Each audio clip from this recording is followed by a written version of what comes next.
Welcome back mga kababayan sa aking YouTube channel.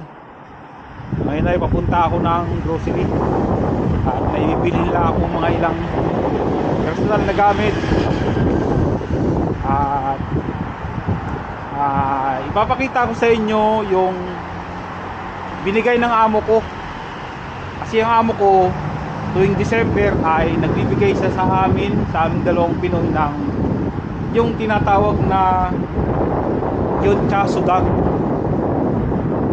Ito ay nagkakahalaga ng 1.2 million won. Katumba sa pera natin na nagkakahalaga ng 50,000 pesos. At ano ba yung Yoncha Sudang na yon? Yun ay binibigyan kami ng amo namin every year ng 15 days vacation leave. At kapag yun ay hindi namin nagamit ay binabayaran niya yun sa amin tuwing December. Ang hindi ko lang alam ay syempre meron kasi yung mga nababalitaan dito sa Korea na yung ibang company ay hindi nagbibigay ng Yoncha. Ayun, at hindi lang ako sigurado kung talagang batas ba yan dito sa South Korea. May nagsasabi na batas daw at kailangan daw lahat ng company dito sa South Korea ay bibigay ng ganun. Meron namang nagsasabi na hindi naman daw batas yun dito sa South Korea at depende na lang daw sa company, sa amo kung magbibigay ng Yoncha Sudang. At sa totoo lang ay hindi rin naman ito nakalagay sa kontrata natin. Kapag tiningnan ninyo yung kontrata ninyo,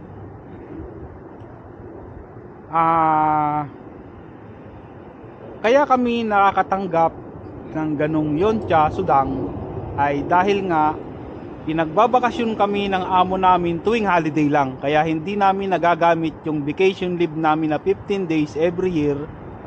Kaya yun ay binabayaran sa amin ng amo namin.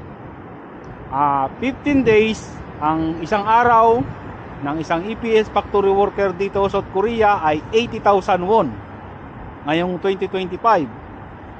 Times mo sa 15, yun ang kalalabasan 1.2 million won or 50,000 pesos na pera natin. Pero next year January ay tataas na ulit ang sahod dito sa South Korea at magiging 2.1 million na. Ayun, parang 60,000 won yung nadagdag. Ayun.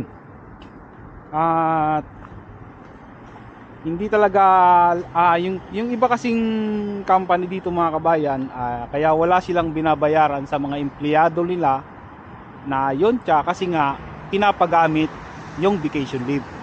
Yun yung pagkakaiba ng ibang company sa company ng amo ko. Kaya walang binabayaran na Yoncha Sudang yung ibang company kasi nga pinapagamit sa mga empleyado nila yung Yoncha. Kaya wala silang babayaran. Ganun talaga yun. Yun. Ang hindi lang maganda syempre hindi kami nakakapamili ng gusto naming bakasyon. Diba, gusto na yung bakasyon ng December. Dito isang araw lang yung holiday. Diba? Isang araw lang yung Pasko sa Bagong Taon. Isang araw lang na holiday yan. Ang ano lang talaga namin na bakasyon nung kasama kong Pinoy ay tuwing Sulnal or yung Chuseok. Yan, mahabang long holiday yan. Kaya doon lang kami pinagbabakasyon. At hindi kami nakakapamili kung anong magbabakasyon kami ng December or Bagong Taon or Valentine's Day or kung meron mang may birthday. Ayun. Pero okay na rin kasi pagdating naman ng December nakukuha naman namin. Yun yung pinaka natatanggap namin na pangpalubag-loob kay amo tuwing December bukod sa mga pagkain na binibigay niya. Kumbaga parang bonus na rin, pero hindi yun bonus. Iba yung bonus. At yung mga big time na company dito sa South Korea ay nagbibigay talaga yan ng bonus. Ayun. At papunta na ako ngayon sa malaking pera na rin mga kabayan, di ba? 50,000 pesos. Punta na ako ngayon sa Mato. Hangin. Ang hangin.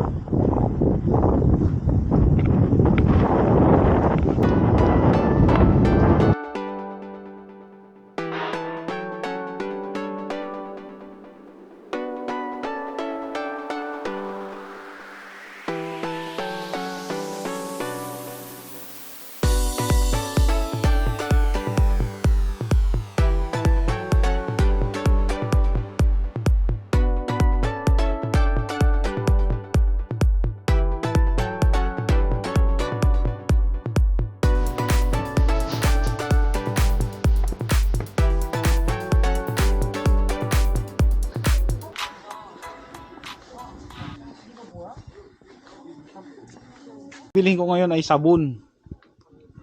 Kaninang umaga naligo ako ng walang sabon. Nakalimutan kong bumili nung kahapon. Ayun, nagbuhos na lang ng tubig.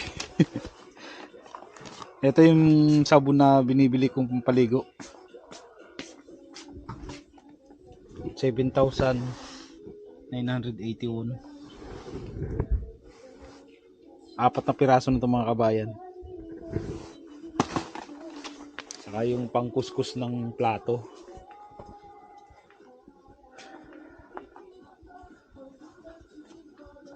Hindi pa ako bibili ng mga pagkain ngayon kasi ang dami pang pagkain sa rep.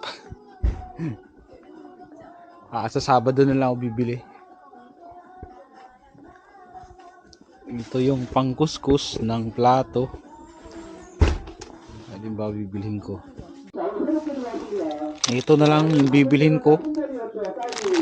Scotch Brite 2+1. Tatlong piraso, 3,600 won. Mukhang maganda naman gamitin to. Matagal masira.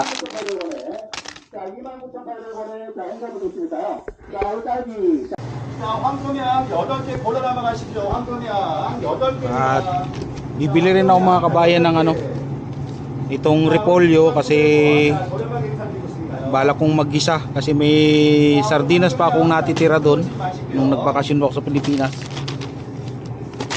Masarap yan, gisa sa repolyo, sardinas. At ito lang mga kabayan yung bibilhin ko ngayon. At uwi na ako.